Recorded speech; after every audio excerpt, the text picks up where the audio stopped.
This chart shows the progression of the highest salary for any player in Major League Baseball. You can see that for a long time, the best paid player wasn't paid much at all. And this isn't just due to inflation. Babe Ruth, one of the most famous players of all time and the highest paid player for 13 years of Major League Baseball history, was paid what is now the average salary for a professional baseball player, and that's after adjusting for inflation. When you look at the graph, you can clearly see something happened in the 1970s, which changed how much players get paid. What changed was a direct challenge to MLB management by Curt Flood back in 1969. Flood was traded from the St. Louis Cardinals to the Philadelphia Phillies, but it didn't work like it does today. Flood's contract with the Cardinals had ended, but MLB management imposed strict rules on teams, disallowing them from competing over players. It was determined by management that the Phillies would be the only team allowed to offer Flood a new contract.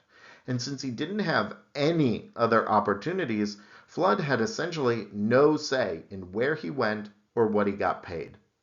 Flood very bravely sacrificed his career in order to break down these rules and give players the power to earn the high salaries they deserve. We, of course, remember the economics of monopolies. A monopoly is the sole seller of something, and they're able to use their market power to reduce production. With no other firms available to fill the void, prices get bid up by consumers, and the monopolist benefits from this higher price. Major League Baseball had and still has a monopoly over professional baseball. If you want to play ball professionally in the United States, you have to play for the MLB. In this way, the MLB is the sole buyer of baseball players. We call that a monopsony. A monopsony is the sole buyer of something. The term was coined by the economist Joan Robinson back in the 1930s when she helped explain the Great Depression by developing the economics of imperfect competition. Robinson identified that a monopoly faces a marginal revenue curve, which is a derivative of market demand, rather than facing the flat marginal revenue curve you see in perfect competition.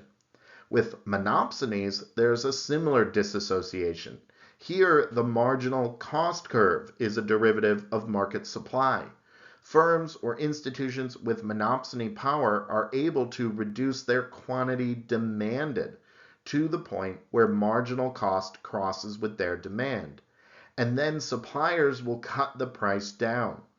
When it comes to a labor market, a firm with monopsony power in hiring is able to suppress the wages of their workers by restricting how many they hire. In the end, the monopsonist is able to capture a greater share of the surplus, just like a monopolist is. The solution for Major League Baseball and many other industries where firms had monopsony power in hiring is labor unions. Labor unions are organizations of workers who have come together to achieve common goals.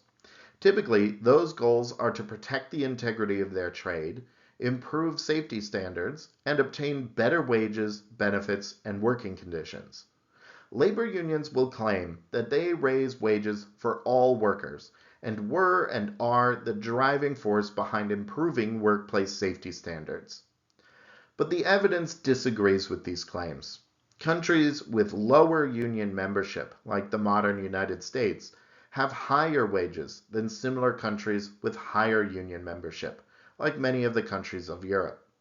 We also saw, when we discussed compensating differentials, that riskier jobs pay more, which puts a big incentive on employers to make jobs safer because it allows them to reduce their labor costs.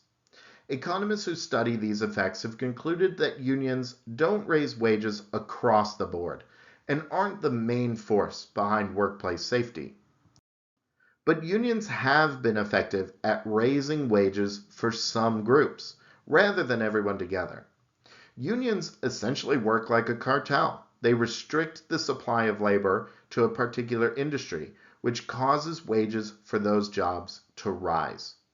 Often, we think of union jobs as being blue-collar jobs, such as plumbers and electricians. The legendary AFL-CIO has grown from representing craft workers to representing teachers and food service workers and government employees and more. Where the union is able to restrict membership, they're able to raise wages. But many labor unions represent white-collar workers and more. The American Medical Association is essentially a labor union representing the interests of doctors. They impose strict limits on the number of doctors who can be licensed each year. And SAG-AFTRA represents actors working on the stage and screen. Studio productions have requirements to hire only union actors, and membership is restricted. So the economics of unions is a bit mixed. Unions are most effective and often a positive force against firms with monopsony power because they counter the suppression of wages with the rising of wages. But this is less of a problem in the modern economy. Today, unions mostly accept fewer employment opportunities in exchange for higher wages, which is great if you can get into the club, but comes at the expense of everyone else. That said, unions also provide workers with legal representation and protection from arbitrary malfeasance on the part of employers, which has been of great benefit to many people.